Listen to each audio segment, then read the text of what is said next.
culture and nature they are interdependent and they co-evolve. They are interdependent and they co-evolve. So this has been established, and the more weather became difficult, the more you also create another way of surviving it. It's a mutual movement. So local people's management of resources, of environment, of society, whether social issues, whether local political issues, whether spiritual issues, are all geared to this co-evolution, surviving and stability.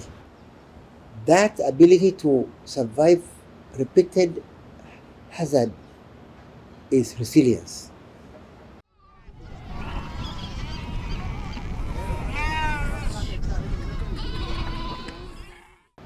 When you drop something in a machine that moves, you say you throw a spanner in the wheel, it breaks things. So when something is thrown into such a stable system, things are broken. So you are thrown into now new coping system that you have not anticipated. So this is where people are now. Spanners have been thrown into what has evolved for many generations, and these new spanners are what people are coping with. And so I don't know whether people are coping well with it.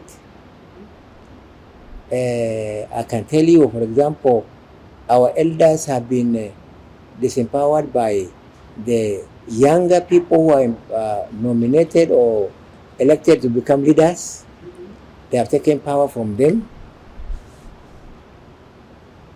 Our leaders who are appointed by government chiefs have taken power from the elders who used to play that role. Our ethnic, traditional healers have been disempowered by medical doctors and nurses. They are struggle. This new struggle is what we are trying to contain and balance with today. The struggle is actually about this, because you have to be realistic. You have to get the power back to the people without disempowering even the new system.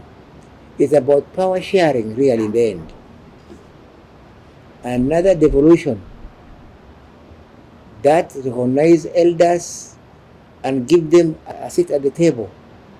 They'll be removed from the table.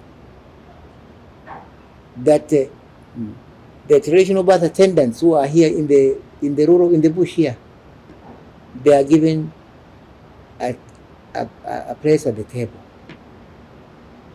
That table is what we're struggling to find a space, because we are off the table. That's where the problem is, really. We're not trying to say, let us be as we were 100 years ago. There are big things which have changed. But we have been eliminated from the decision-making process because people at the table, we are not there. Yes. And we are not there, therefore the table we are not benefiting, because benefits are decided at the table. They are shared at the table.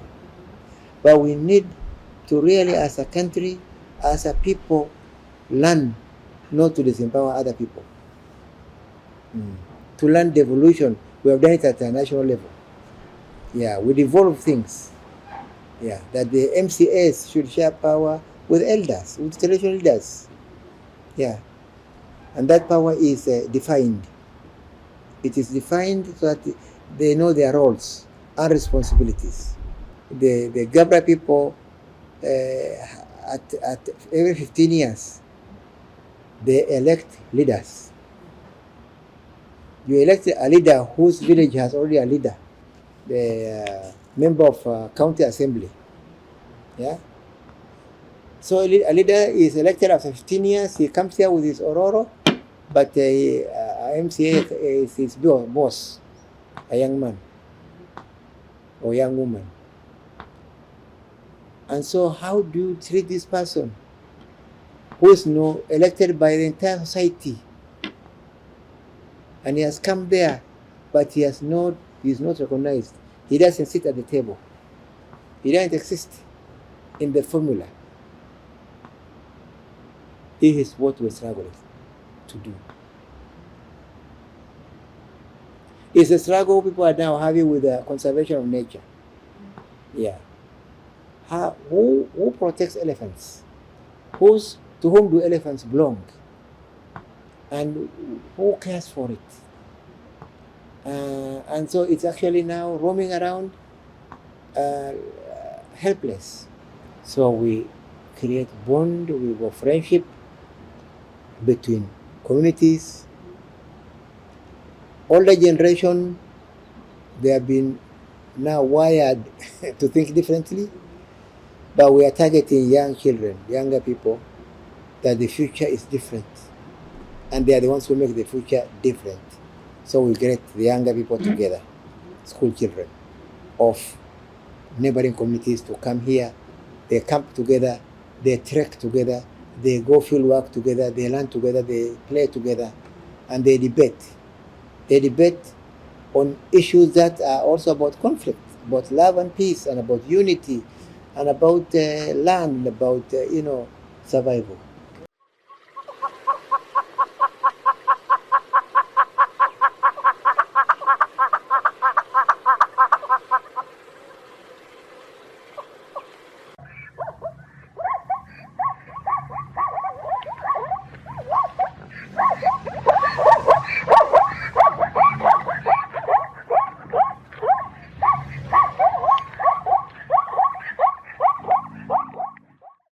So the other way is we have established a museum called Waso Museum, named after Waso.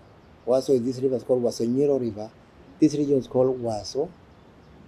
And so we have created a museum called Waso Museum, which where we have exhibited a number of themes for children and grown-ups. So we introduce them to Africa, to Kenya, history of Kenya before independence, during struggle for independence, post-independence, to devolution, then to Kenyan communities, and then to northern Kenya communities, their heritage, their objects, the tangible heritage, and then we go to our learners into ecology of northern Kenya, to its political history, to landscapes, homesteads, and to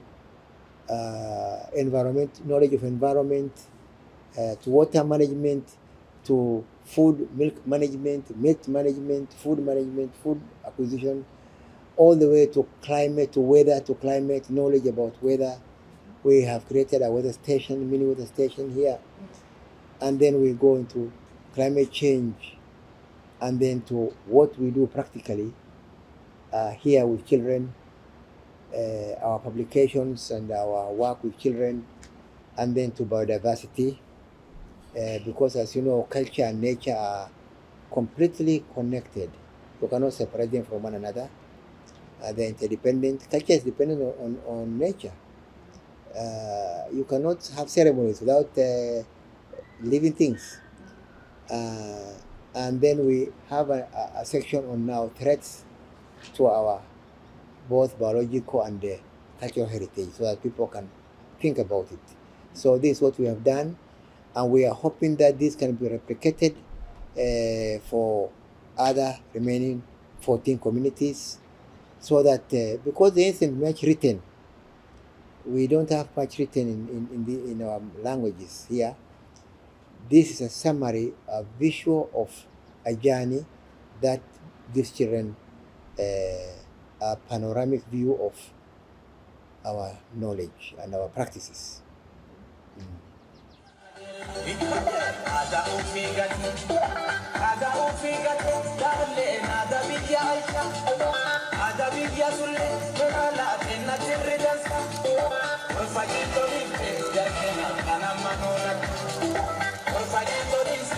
Kena kana mano na